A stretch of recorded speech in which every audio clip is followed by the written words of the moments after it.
Hello everyone, welcome back to knowledge for future study channel. इस video में हम Rajasthan history के क्वेश्चन डिस्कस करेंगे। पहला क्वेश्चन है, राजपूताना नाम का प्रयोग सर्वप्रथम कब एवं किसने किया था? ऑप्शंस हैं 1800 ईस्वी जॉर्ज थॉमस, 1890 ईस्वी विलियम बेंटले, 1922 ईस्वी सर जॉन, 1902 ईस्वी लॉर्ड कर्जन। तो करेक्ट आंसर है इसका 1800 ईस्वी में जॉर्ज थॉमस ने। ये जो जॉर्ज थॉमस थे, इनको राजपूताने का जाज फिरंगी भी कहा जाता है। राजपूताने का झाज फिरंगी भी कहा जाता है जॉर्ज थॉमस को। इन्होंने ही सर्वप्रथम राजपूताना का प्रयोग किया था।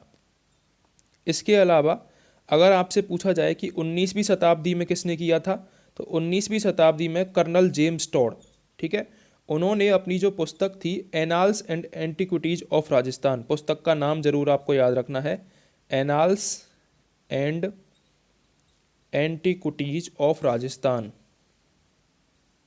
Annals and antiquities of Rajasthan, इसमें सर्वप्रथम राजस्थान शब्द को कहा था। ठीक है, इन्होंने तो राजपूताना बोला था जॉर्ज थॉमस ने, और कर्नल जेम्स टॉड ने राजपूताने को राजस्थान शब्द से डिनोट किया था। ठीक है, राजस्थान शब्द का सबसे जो प्राचीन प्रमाण मिलता है वो मिलता है बसंतगढ़ सिरोही के शिलालेख में। बसंतगढ़ सिरोही के शिलालेख में, बसंतगढ़ सिरोही के शिलालेख में मिलता है राजस्थान शब्द का प्रमाण। ठीक है, और राजस्थान नाम औपचारिक रूप से कब लिया गया था? 26 जनवरी 1950 को राजस्थान नाम औपचारिक रूप से स्वीकार कर लिया गया था। ठीक है, और इसको रखा कब गया था राजस्थान नाम को? जब एकीकरण चल रहा था राजस्थान का, तो 30 मार्च 1949 को सर्वसम्मति से राजस्थान नाम रखा गया। इसलिए ही 30 मार्च को हम क्या मनाते हैं? 30 मार्च को ही हम राजस्थान दिवस मनाते हैं। तो ये भी आपको याद रखना है, राजस्थान दिवस 30 मार्च को मनाया जाता है।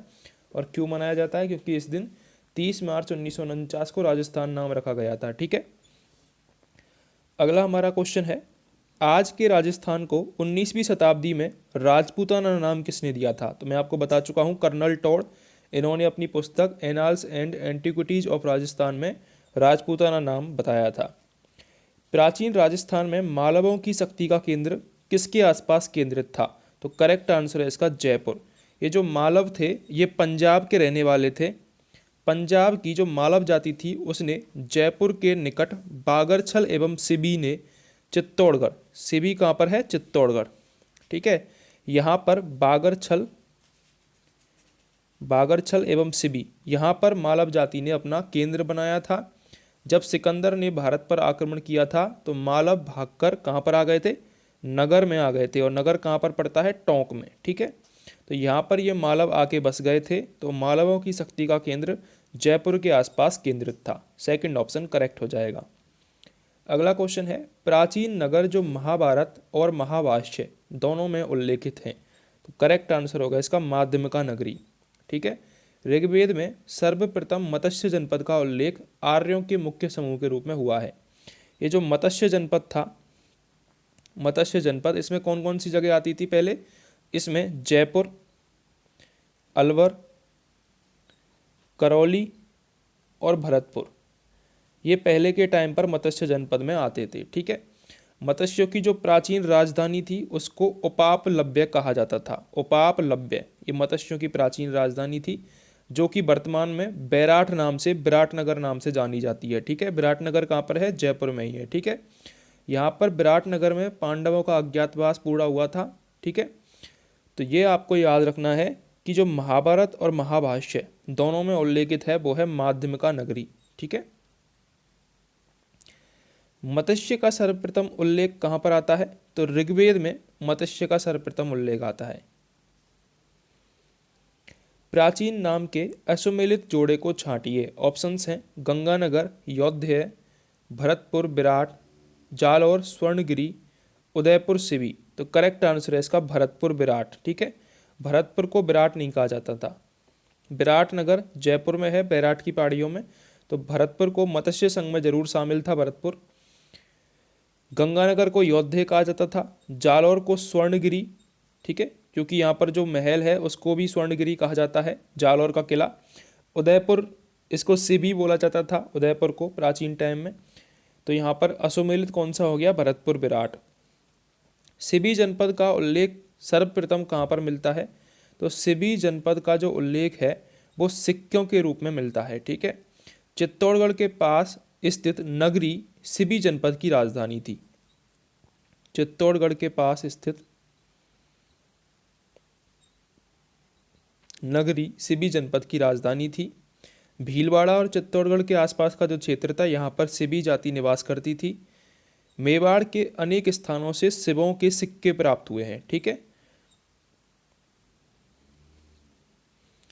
सूरसेन जनपद की राजधानी कौन सी थी, ऑप्शंस है मथुरा, वृंदावन, इंद्रप्रस्थ, कुरुक्षेत्र। तो करेक्ट आंसर है इसका मथुरा। ठीक है, जो सूरसेन जनपद है वो आधुनिक ब्रज क्षेत्र, जो आधुनिक ब्रज क्षेत्र है मथुरा वृंदावन वाला एरिया, तो वहाँ पर प्राचीन टाइम में सूरसेन जनपद निवास करते थे। ठीक है, सूरसेन जनपद के लोग निवास करते थे और उनकी राजधानी कौन सी थी, मिथिरा। मिथिरा। ठीक है, महाभारत के अनुसार यहाँ पर यदु वंश का निवास था। जो सूरसेन जनपद था वहाँ पर यदु वंश का निवास था और जो श्री कृष्ण है उनका संबंध भी यदु वंश से बताया जाता है। ठीक है, अगला क्वेश्चन है सूरसेन जनपद में सम्मिलित भूभाग कौन सा था, तो करेक्ट आंसर है इसका भरतपुर, धौलपुर, करौली। क्योंकि ये किस क्षेत्र में आते हैं, ये ब्रज क्षेत्र में आते हैं और आधुनिक ब्रज क्षेत्र को ही सूरसेन जनपद का भाग माना जाता है। ठीक है, भरतपुर, धौलपुर, करौली। पृथ्वीराज रासो के अनुसार राजपूतों की उत्पत्ति हुई है, तो पृथ्वीराज रासो के अनुसार अग्निकुंड से राजपूतों की उत्पत्ति हुई है। तो जो गुरु वशिष्ठ थे और विश्वामित्र थे उन्होंने अग्निकुंड से 4 जातियों को जन्म दिया था, ये माना है पृथ्वीराज रासो ने। और वो कौन कौन सी थी, उसमें पहली आती है गुर्जर प्रतिहार, गुर्जर प्रतिहार। दूसरी आती है चालुक्य सोलंकी, चालुक्य सोलंकी। ठीक है, तीसरी आती है चाहमान और चौहान और चौथी आती है परमार। ठीक है, तो ये 4 जातियां थी जिन्हें अग्निकुंड से उत्पन्न होना बताया है पृथ्वीराज रासो ने। गुर्जर प्रतिहार, चालुक्य सोलंकी, चाहमान, चौहान और परमार राजवंश। ठीक है, अगला क्वेश्चन है निम्नलिखित में से किस विद्वान के अनुसार राजपूतों की उत्पत्ति अग्निकुंड से हुई थी, तो करेक्ट आंसर होगा कवि चंद्रवरदाई के अनुसार। अगला क्वेश्चन है निम्नलिखित में से किस राजवंश ने अपना उद्गम मिथकीय अग्निकुंड से नहीं जोड़ा है, तो करेक्ट आंसर है इसका चंदेल। बाकी के चौहान, सोलंकी, परमार और प्रतिहार, गुर्जर, ये 4 जातियां हैं जिन्हें अग्निकुंड से उत्पन्न होना माना गया है। चंदेल यहाँ पर नहीं है। ठीक है, अगला क्वेश्चन हो गया निम्न में से कौन से वंश की उत्पत्ति अग्निकुंड से नहीं हुई है, तो करेक्ट आंसर है इसका सिसोदिया। जो सिसोदिया राजवंश है वो चित्तौड़ से संबंधित है और इसकी उत्पत्ति अग्निकुंड से नहीं हुई है। राजपूत वैदिक आर्यों की संतान है, इस मत के प्रतिपादक कौन थे, इंपॉर्टेंट क्वेश्चन है, आ सकता है। राजपूत वैदिक आर्यों की संतान है, इसके प्रतिपादक थे गौरी शंकर हीराचंद ओझा। ठीक है, गौरी शंकर हीराचंद ओझा। अब हम एक एक करके देख लेते हैं कि किस किस इतिहासकार ने राजपूतों की उत्पत्ति कैसे मानी है। ठीक है, जो प्राचीन क्षत्रियों की संतान माना है, प्राचीन क्षत्रियों की संतान माना है, किस किसने माना है, ये G.H. ओझा ने, गौरी शंकर हीराचंद ओझा, इन्होंने माना है राजपूतों को क्षत्रियों की संतान। ठीक है, इसके अलावा जो C.B. वैद्य हैं, C.B. वैद्य, उन्होंने भी राजपूतों को क्षत्रियों की संतान माना है। सूर्य एवं चंद्रवंशी मत, सूर्य एवं चंद्रवंशी मत किस किसका है, डॉक्टर G.H. ओझा का, डॉक्टर दशरथ शर्मा का। आपसे अगर पूछा जाए कि सूर्यवंशी मत किसका है, चंद्रवंशी मत किसका है, तो डॉक्टर दशरथ शर्मा का। वैदिक आर्यों की संतान किसने बोला है, वैदिक आर्यों की संतान बोला है हीराचंद ओझा ने, गौरी शंकर हीराचंद ओझा ने और C.B. वैद्य ने। ठीक है, अगर आपसे पूछा जाए कि ब्राह्मण वंशीय मत किसे बताया है, राजपूतों को ब्राह्मण वंशीय बताया है डॉक्टर D.R. भंडारकर ने, डॉक्टर D.R. भंडारकर और गोपीनाथ शर्मा, और गोपीनाथ शर्मा, इन्होंने राजपूतों को ब्राह्मण वंशीय बताया है। एक मोस्ट क्वेश्चन पूछा जाता है कि जो यूची जाति का वंशज किसे बताया है, यूची जाति का वंशज राजपूतों को किसने बताया है, तो ये बताया है अलेक्जेंडर कनिंघम ने, ब्रोच गुर्जर ताम्रपत्र के आधार पर, ब्रोच गुर्जर ताम्रपत्र, ये 678 ईस्वी का ताम्रपत्र है। इसके आधार पर यूची जाति का वंशज बताया है अलेक्जेंडर कनिंघम ने। किसको? राजपूतों को।